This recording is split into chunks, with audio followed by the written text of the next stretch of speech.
ব্যবসা মানে কি স্বাধীনতা? ব্যবসা মানে কি ফ্রি? এন্টারপ্রেনিয়রশিপ বা উদ্যোক্তা ব্যাপারটা প্যাশনের চাইতে ঠেকে পড়ে অনেকটা উদ্যোক্তা জীবন শুরু করা, এটা বাংলাদেশের প্রেক্ষাপটে মনে হয় যে বর্তমানে চলছে। দেখা যায় অনেক মানুষ 25, 26, 27 বছর, 28 বছর তার গ্রাজুয়েশন শেষ করার পর কোনো চাকরি না পেয়ে দায়গতভাবে বা তার কর্মজীবনে ব্যর্থ হয়ে সে অনেক সময় উদ্যোগ শুরু করে। কিন্তু উদ্যোক্তা তো হতে হয় প্যাশন থেকে, ইচ্ছা থেকে। এই যে ভিতরের মানুষটা একজন উদ্যোক্তা হতে চায়, সেই ক্ষেত্রে কিন্তু কেউ উদ্যোক্তা হতে চায় না, সে মূলত ঠেকে পড়ে উদ্যোগ শুরু করে। সেক্ষেত্রে আপনি এই জিনিসটাই কিভাবে দেখবেন?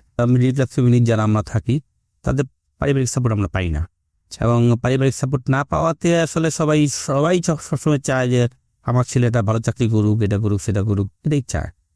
তো সেখান থেকেই আসলে মানুষের ঝুঁকটা চাকরির দিকে আসছে, এবং চাকরি না পাইতে পাইতে একটা সার্টিনের পরে তাকে বাধ্য হয়ে উদ্যুক্ত হতে, এটা সত্য কথা। এবং এখান থেকে কেউ সফল হয় নাই তা না, কিন্তু কথা হচ্ছে যে সেখানে আমাকে হুজুকে বিদেশে না নেমে আমার নামা উচিত যে কোনো জিনিসের সাথে যুক্ত থেকে।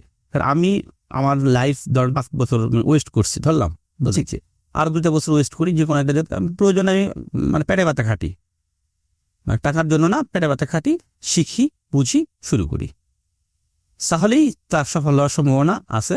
একবারে হুজুগে যদি না আমি যে উমুকে করছি সফল হয়েছে, আমিও পারলে সফল হয়ে যাবো, রং আইডিয়া। সেই ক্ষেত্রে নিজের ভিতরের লোভটাকে কন্ট্রোল করতে হবে। লোভ সব ক্ষেত্রেই কন্ট্রোল করতে হবে। লোভ খেলে উদ্যোক্তা হওয়া কিংবা এ ক্ষেত্রে না, লোভ সব ক্ষেত্রেই কন্ট্রোল। লোভ একটা মানুষকে ধ্বংস করে দেয়। আপনার যে কোনো বিজনেসে যদি আপনি মনে করেন যে 10 টাকা লোভ যদি সামলাতে না পারেন, সামনে 100 টাকা কামাইতে পারবেন না, অবশ্যই। সিম্পল হিসাব এটা।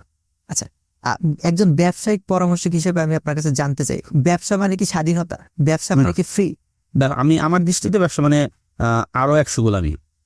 ওকে, আরো 100 জনের অধিক গোলামি, সেটাই আপনি মনে করেন। কিন্তু অনেকে মনে করে ভাই ব্যবসা মানে তো স্বাধীনতা। ব্যবসার ভিতরে ঢোকে নেই কখনো। আমি ব্যবসা করলে, চাকরি করলে আমি 9টা 5টা অফিস করতে পারি। আচ্ছা, আমারই ক্ষেত্রেই ধরা, আমার যারা অধীনস্থ আমার সহকর্মীরা আছে তারা 9টা 6টা অফিস করে, মাস শেষে বেতন পায়। আমি 8টা থেকে রাত 10টা 11টা অফিস করার পরেও এই মাসে বেতন নিতে পারি না।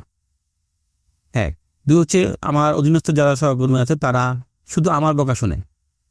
আমি আমার প্রত্যেকটা ভেন্ডারের বকা শুনি, প্রত্যেকটা ক্লায়েন্টের বকা শুনি।